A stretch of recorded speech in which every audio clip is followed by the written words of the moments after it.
looks like a huge act of love. Would you say that's true from so many of the people in it and from you yourself?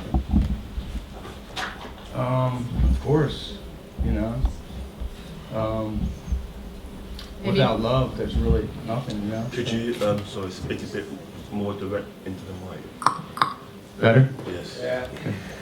Maybe you could tell us how this film came about. How did you get involved with Yeah, HR yeah. and how did you make a movie? I grew up in DC, so I'm 41 now. So when I was about 15, I saw him New Year's Eve in DC at like an Ethiopian restaurant, and with like 10, 12 people there, and it just blew me away. And I just kind of gravitated towards the music and the culture, and so I was a fan from the beginning. Around 2000, I think it was 2007, is when he came back from LA to do those CBGB shows, and he ended up in Baltimore, and I started writing, so I wanted to do an interview with him for a magazine. I was in the skate culture, skateboarding, and so I went to meet him, and he was in that warehouse. So How was that? What's that? How was that? Just, I don't think HR's ever paid an electric bill.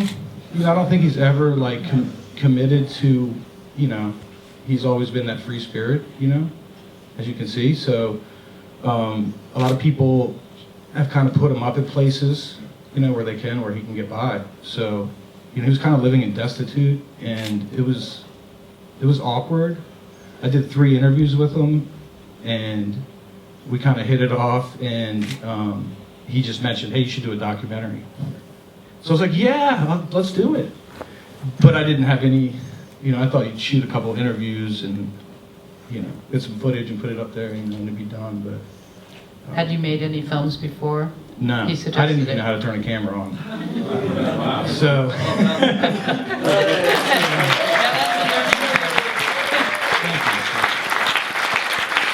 but so that was 2007. So it's been a long road, and you know, I probably filmed him probably 10% of the, not barely that much when, you know, as far as the time I spent with him.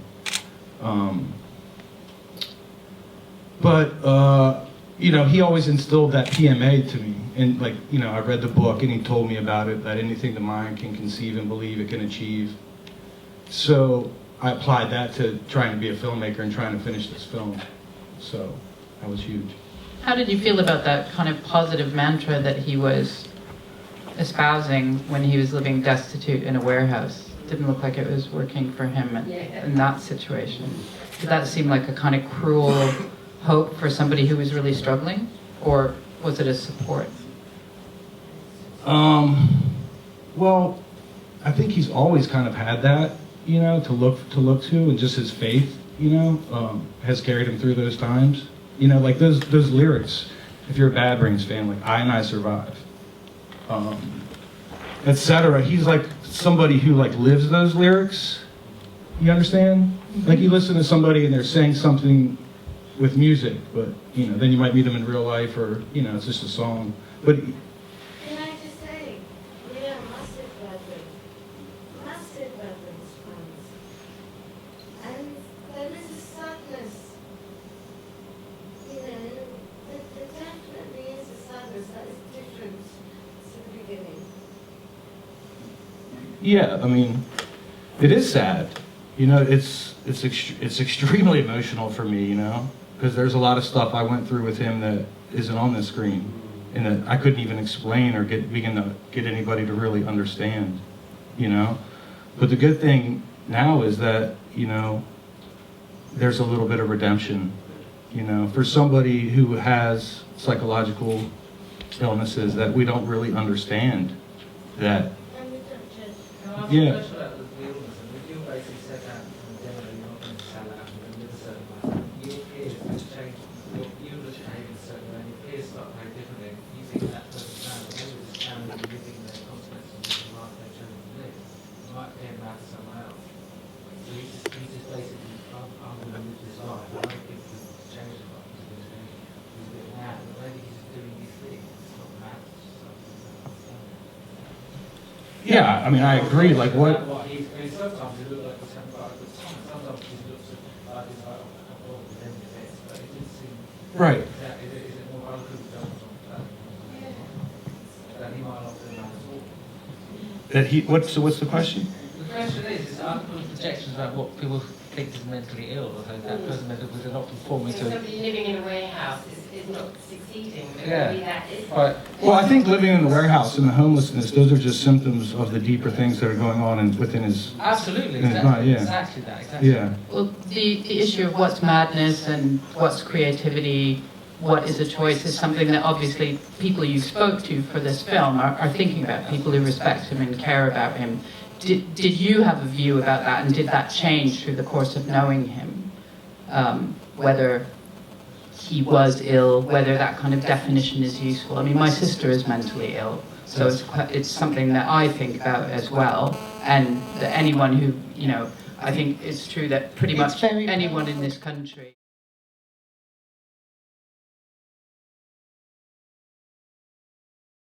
deal with was, you know, did you worry about him? Oh, well, of course. Like the first time I really met him and got to talk to other people, and people mentioned schizophrenia, I didn't know what it was. So I did some research on it. And I think schizophrenia is just a word because I don't think they know what to call it.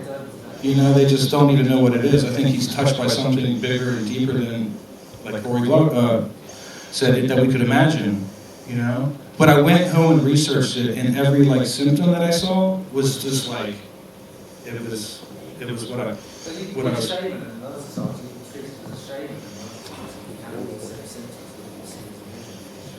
Of course, some of the greatest artists like Van Gogh and like all these other great. He's like When a. did your love come to embrace him? Excuse me. That's not how a Q&A works, unfortunately. I have a few more questions I'd like to ask, and it sounds like there are a lot of people who have really valuable comments and would like to address to James as well. Maybe, if you don't mind, I could ask a little bit about the process of making the film. You obviously had loads of support from people who wanted to speak about his music and about him as a person. How long did it take to come together, and how did you fund it?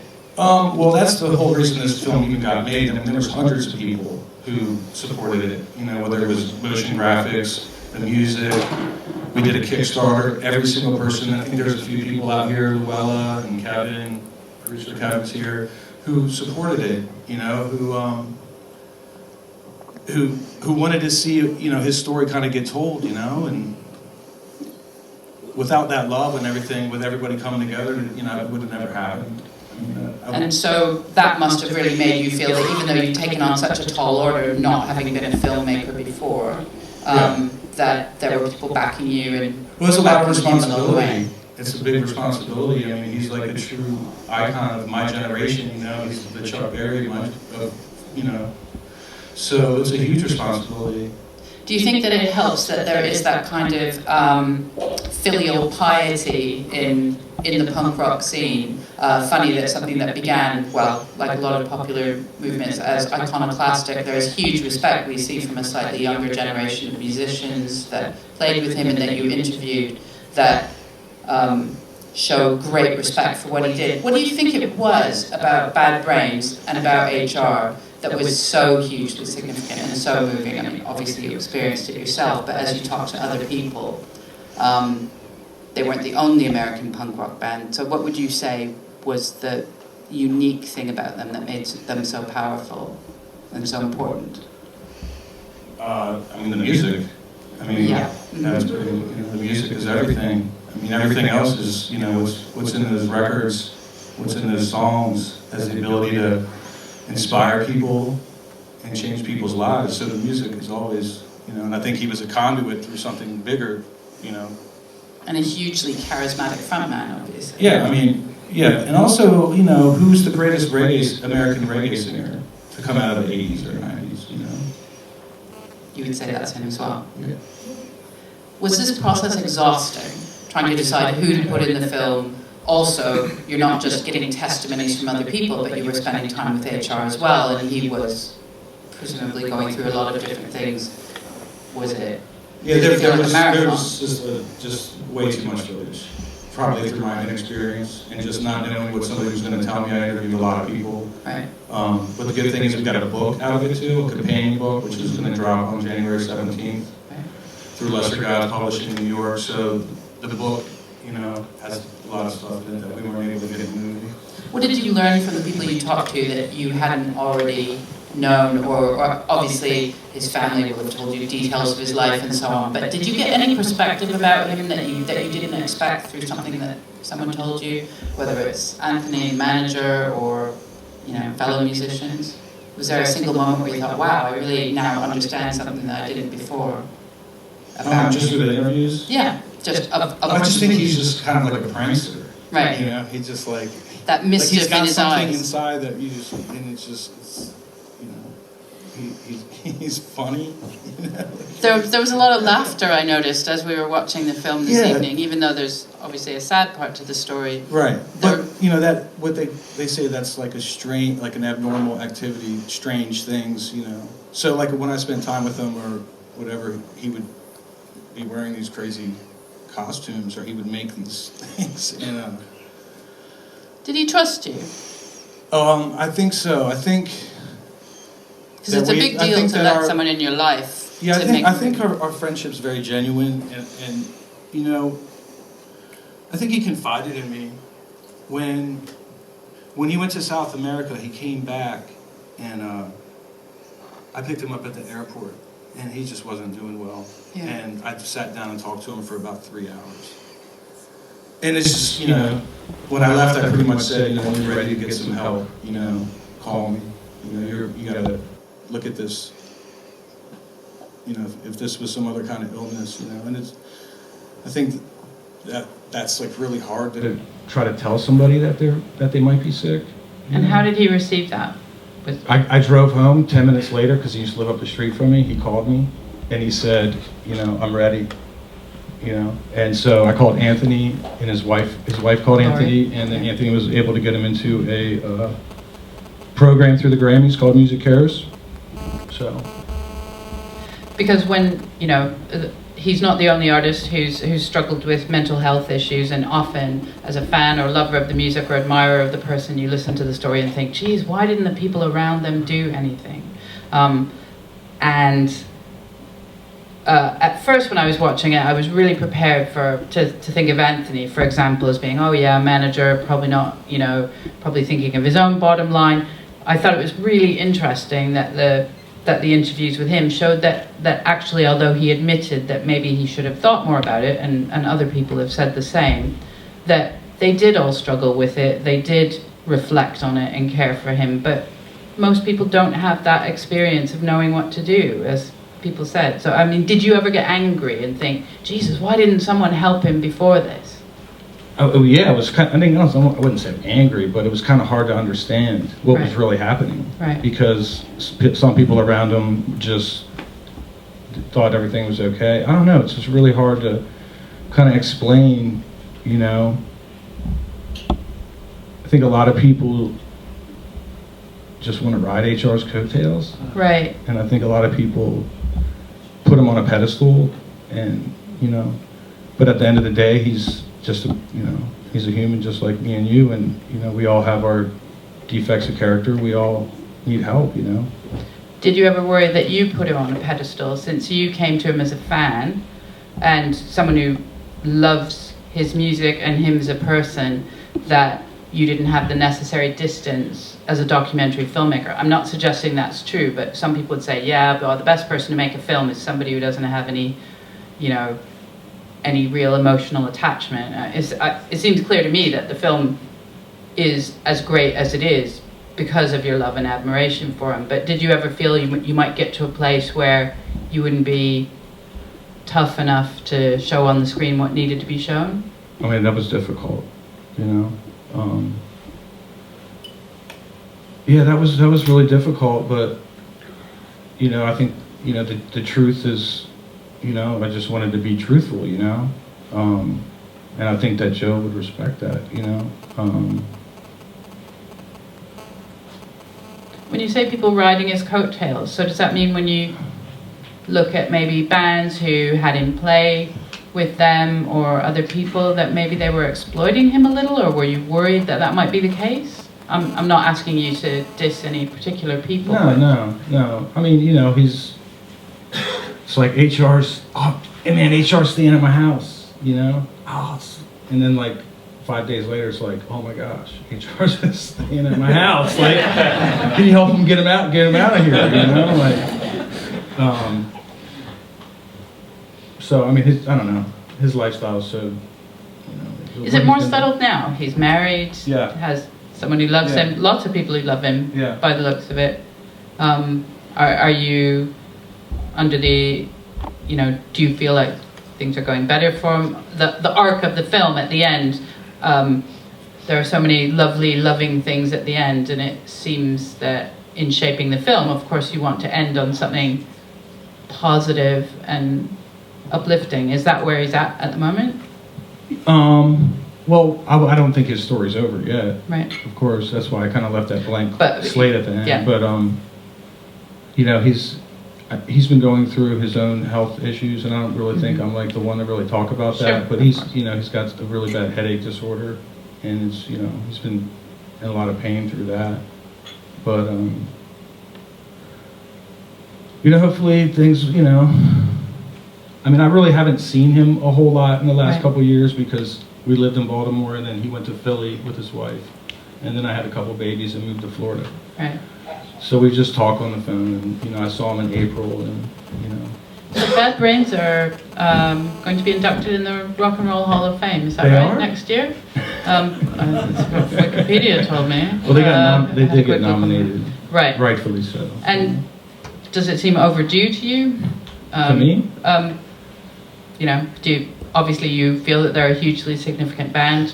They belong in the Rock and Roll Hall of Fame, and Well, yeah, I mean, I've seen a lot of music throughout my life, and I've shot a lot of shows and worked in, theaters and shot bands all the time. So I've never seen a better band in my life. wow.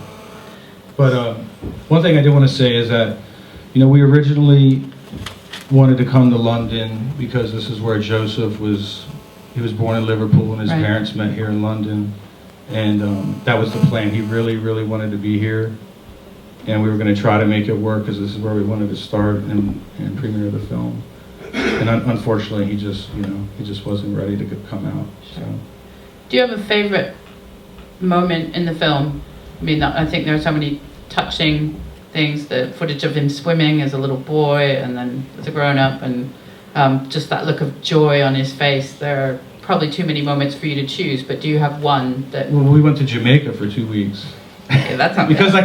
I couldn't really, like, in the warehouse where he was staying, I couldn't really sit down and really, get him to open up. It was just too hard, and we wanted to go somewhere where, we could have some peace and he could get back to doing the things that he loves. He looked loves so Jamaica. happy. He wants to, yeah.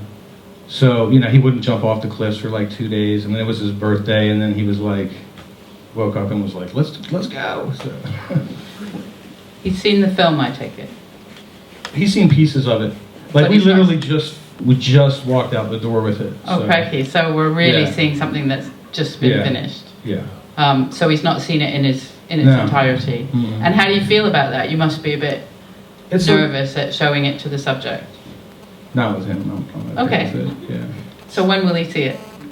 Well, December we're gonna go. We're gonna do 3 screenings in the States, and we're gonna start in Long Beach for the U.S. premiere, and then go home to D.C. and then go to New York City. So that's what we have planned for December, and he's committed to doing all those screenings with me. So we'll see. Fantastic. I know there must be lots of questions. So are you here? Has this basically you started your first documentary? Are you inspired by the fact that you could actually have a career in it now? So you work with this guy, you've taken on a bit of ethos in a way, and do you think, I can actually do this now, I can make other documentaries? Are you hiring? Unfortunately, I'm not in I a have position 2 to- babies, just- and you- I've you worked basically, the first every documentary is day. a very And competent piece of work. It's just it's a very competent piece of work. Your first documentary. I wonder Thank if you you. think, well, I could actually make other documentaries now. Thank you.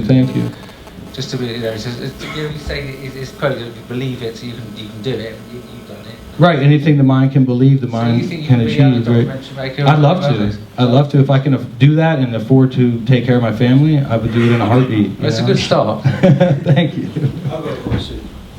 Did you try and get the parents of the brothers involved? That's a great question. I asked, his mom, Carmen, is a sweetheart. His mom's from Jamaica, and I've been to their house, and she's made me ackee and saltfish, and she wouldn't do any. She wouldn't do it. His dad, I was really nervous about meeting his dad. You know, this military man, and he was so kind to me, and he made me dinner, and we talked, and he told me about their childhood and everything, but he wouldn't get behind the camera. Wasn't of interest of him. But I did. So sad. Took you in, though. Took you in. And Yeah, well that was great. Anyway, That's a great one. experience. Fair play. That you had that. Yeah, he's got a beautiful family, and they're still together. They've been married for I can't even tell you how long. Hi, thank you. I wanted to know about your production in terms of distribution. In terms of filmmaking, it's very difficult now in this country because of all the cuts and the changing of technology. So I wanted to know when you made your first documentary film, did you think about distribution and how did that click together or not? Because usually from my experience and from my point of view, you've got to get the distribution first, and that's part or most of your funding. Were you able to understand me? Because I have 5 severe autisms, so I wasn't sure if you can understand me. Can you understand Yeah, me? I can Good. understand you. Thanks. Well, yeah, that's usually how a film would be made, right? You would have an idea, and then you get a budget, and then you do pre-production, but that didn't happen like this. A lot of that footage took me years to find. He had all those tapes that he had when he was in Soul Brains, and I found those at the end. I'm sorry. Sorry, just one more point. So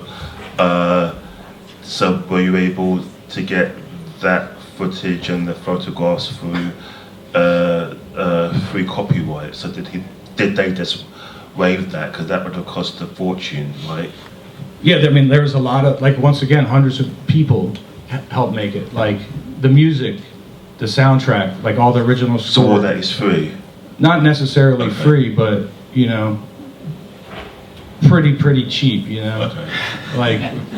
For what we paid for some of those songs or some of those photographs. A lot of the photographs were free. A lot of the footage was people didn't want to necessarily make money. A lot of people did.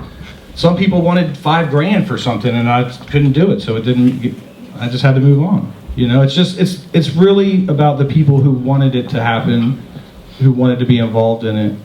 And if I couldn't fulfill somebody's request to get paid for it, then I had to move on. So in terms of distribution, have you got? No distribution. I just finished the movie, so now the whole next phase is coming of, so I don't have distribution now. No. Good luck, I hope you do. Thank you, I appreciate it.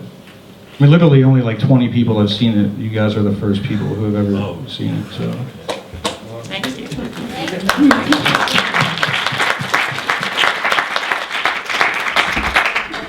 Hey, first of all, great movie. Thank you. Well done. It's way better than Bad Brains documentary. I'm not trying to compare two, but it's just more impressive. Way better than I expected. That's one. Two, now I cannot help but I kind of miss 2 people in that documentary, which is Daryl and Dr. No. So I guess you've tried to get them on that movie, but what happened here? That's kind of a. I'm not trying to I've been really restrict, close with Joe for 10 years. Right. Okay. So I don't think there's any relationship there between him and those guys, more than something that's business. And I understand where they're coming from. I really, really do. I can't imagine walking in their shoes and having this great thing that you've created that can help take care of your families, put food on the table, and then your band like everything's lying in the hands of HR, you know?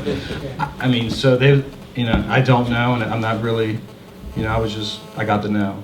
So, like, once again, I got to know, I just had to keep moving on. Right. Gotcha. There's someone back there. Thank you. Hi, thanks. I really enjoyed the tone of the movie. I thought Thank it you. was really sweet, really well done. And I know it took you a long time to complete the whole thing. I'm wondering if whether this was the movie you intended to make when you started, or what happened? It definitely wasn't what I thought it would end up to be, you know? I never thought that I would, you know, consider Joseph like my family, you know? And I think that it's ready when it's ready, you know? I didn't try not to put a clock on it, you know, and naturally just let it happen as it was supposed to happen. Unfortunately, it took a really long time, but, you know,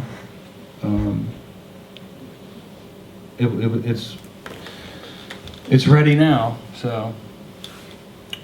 How did you think it was going to be when you started off? Because you saw him in this warehouse, and was obviously floridly psychotic, quite vulnerable.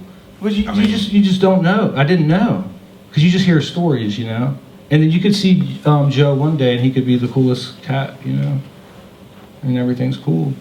And then you could see him another day, and you know, he could be in another frame of mind, and so I didn't really know what to expect, you know.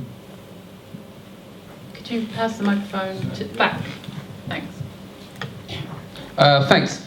I came to see a documentary about the life of H. Shine, and in the end I feel like I saw a second doc at the same time about dealing with mental illness, and I got friends in the punk community and outside of it that deal with mental illness, and when I talk to them, it's like, you don't understand, you don't know what it's like to be in my shoes, and I don't understand. So in the punk community, we always broke barriers, we break the stigmas. And is there like a message with the film to the punk community, like let's deal with mental illness, because we're laughing, we're making fun, the guy is crazy, he's nuts, but he's got a problem and we don't know how to deal with it, and people kind of don't respect. I agree. You know, there was like he's like I said, kind of a prankster. So he's doing things like he knows what he's doing, and he's, you know, getting a rise out of it or whatever. But I think it's bigger than the punk community. I think mental illness is huge in all over the world. I think it's something like 1% of people have schizophrenia, which they don't know, you know, what causes it or cures it or whatever. But you know, a lot of people on the streets, a lot of the homeless are either, you know, addicted or mentally ill, you know, and you can't just, you know, and it is sad because there's a lot of people on the street right now that people would just walk right over, and they don't understand, you know, that this person really needs, you know, some real genuine help, you know. Does that answer your question? Yeah, kind of, yeah, thanks. It did seem that many of the people you interviewed for the film were thinking quite hard about it. They weren't just kind of stopping at, oh, he's crazy, or he's on drugs, or that's just him. You got some really great moments where it seemed like, inspired by their respect for him and their love for him, they were really thinking about what it meant, and maybe came away with a greater perspective on those issues than they would have had otherwise.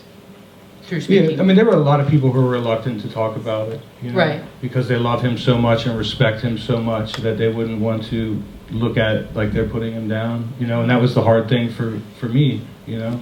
So they had to trust you that what you were going to do was not going to, you know, look like criticism. Well, I would never exploit him. Like this, his well-being is way more important to me than a film or anything would ever be, you know. How did you get other people to trust you, though? Because obviously he did, and by, and you know, they come away and say, no, James is all right, he knows what he's doing, but you didn't have a track record. So it seems like a huge number of people put faith in you that you would tell. I would just kept it real, you know.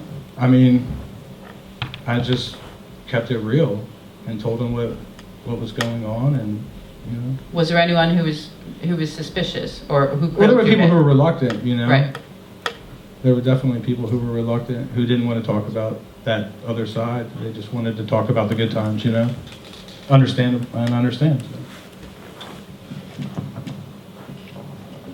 Hi, I work in the music business and film and everything, but I actually wanted to say that it's one of the most genuine, amazing films I've seen in a long time. Thank you. And it's because you've made it with love. Thank you.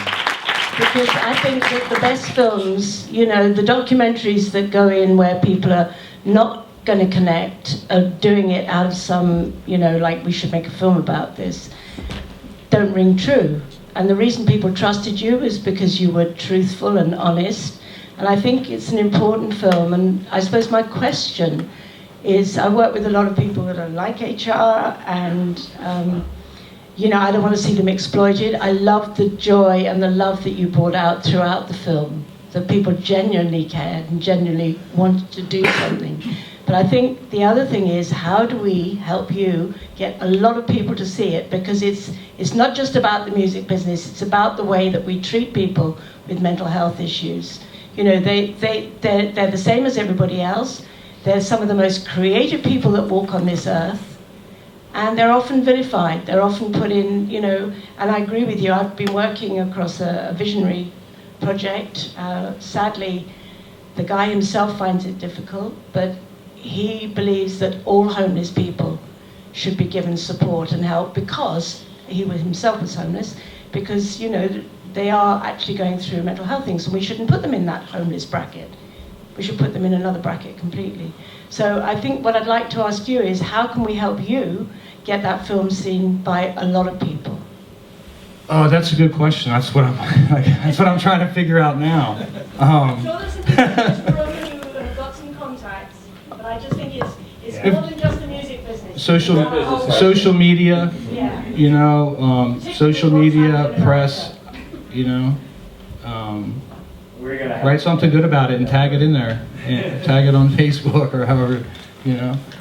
I think that once we show it in the States and stuff, I hope that it breaks through a little bit, because, you know, it's really underground right now. So. Yeah, I'm so pleased. I came by accident. I'm so pleased I had an accident. Thanks for coming. All right. Yeah, really enjoyed the film as well. I just wanted to ask how you personally felt about him going out on tour being like that, because he's done that so many times where he's kind of flipped out, or the audience will boo at him, or you know, sometimes people love it, and that ends up being the spectacle rather than him in his heyday. And I just want to know personally how you felt about it, having to see him go off and work per se, you know, because that's his job, isn't it? Yeah, well, you know, it's kind of hit or miss with him, you know. There were some shows that I was able to shoot that he did that were great, you know, and then there was stuff that, you know, he doesn't need to be up there, you know, and I felt like I really was with him a lot in like 2012, 2013, where those shows started getting really bad and worse, and I just couldn't understand like what the point was. Because in the other film, the Bad Brains film before this, you know, they show that a lot, don't they? Towards the end, it's quite a negative reaction from the crowd and the band as well. You see it all, and he seems very unwell at that point, and it doesn't feel like somebody's going to step in like what's happened at the end here. You don't really see that. Like you do in this film. Yeah. It is hard to see him do those shows, and where, you know, like the Bonnaroo show he did with the wig and the Indian boots, and he's just like, you know, I mean, you see your hero, you know, and I don't know, it's sad, you know, and you know, his legacy is bigger than that. I mean, you know, once again, the good thing is now he's stable, you know, like he made it through all of that. You know, people don't understand what, you know, they didn't they don't understand. You know, he's also he's a musician, he's a singer, he's a front man. That's what he's done his whole life for 30 years. He's never like gone and worked at, you know, Subway or whatever, you know. doesn't have a job like that. Music is his life. So he knows what he's doing at the same time. He knows how to get a reaction, and he knows how to piss the other bandmates off. You know, maybe you know, I don't know. He will know. You know, I think that you know now he's not really. He's like an independent contractor. Like he doesn't really have any rights to the band. So if they're going to do something, they bring him on. It's like their choice whether to have him there or not. Yeah, and I mean, I don't really know. I'm not in the band, so. Yeah. But at the end of the day, you know, I mean, they have to eat too, you know. So I think that's why he did a lot of the Soul Brains. You know, I think that's why he did come back. You know, maybe did God of Love. You know, I don't think he really cared about it, but I think that's a, you know, maybe his brother needed to eat too, so they did a deal. You know. So I kind of wondered how his brother felt about him going out being like that. Slightly, it kind of seems a bit vulnerable to a point. Do you know what I mean? Or am I completely Yeah, I mean, I can't speak for Earl, you know, but I know that Earl loves him with all his heart, you know, and that's his brother, and that'll always be his brother, so. Any more? So if we want to know more about further screenings, obviously we can look at your website, Facebook, Twitter. Right. And I guess, as you so kindly asked, how we can help spread the word, social media remains a really useful way to do it. Can people are you still raising money? Will there be another Kickstarter campaign for making DVDs? Is there another way we can contribute to the project? I don't think we're gonna do that. Okay. I think we're just like, you know, we're just kind of winging it right now. Right. To be honest, you know, like I have to get home to my family next week, and hopefully, you know, kind of taking it one step at a time. You know, Kevin McGinnis is here. He's one of the producers here. I tend to just try to stay more into the creative aspect of the filmmaking and things like that. It's a beautiful looking film. So many things, the title sequence, so much stuff. It just seems so accomplished for. Yeah, the DP who I hooked up with, he shot a lot of The Wire, House of Cards, and the Baltimore connection. Nice. Yeah. And it's real. But he taught me how to use the camera too, so you know, we were able to get some good quality stuff. It's a pretty impressive first film. Great subject, lots of love, beautiful looking film, and lots of people here think it's wonderful. Thank you guys so much.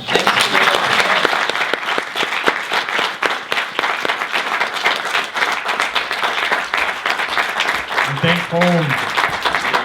Rock and roll. That was great.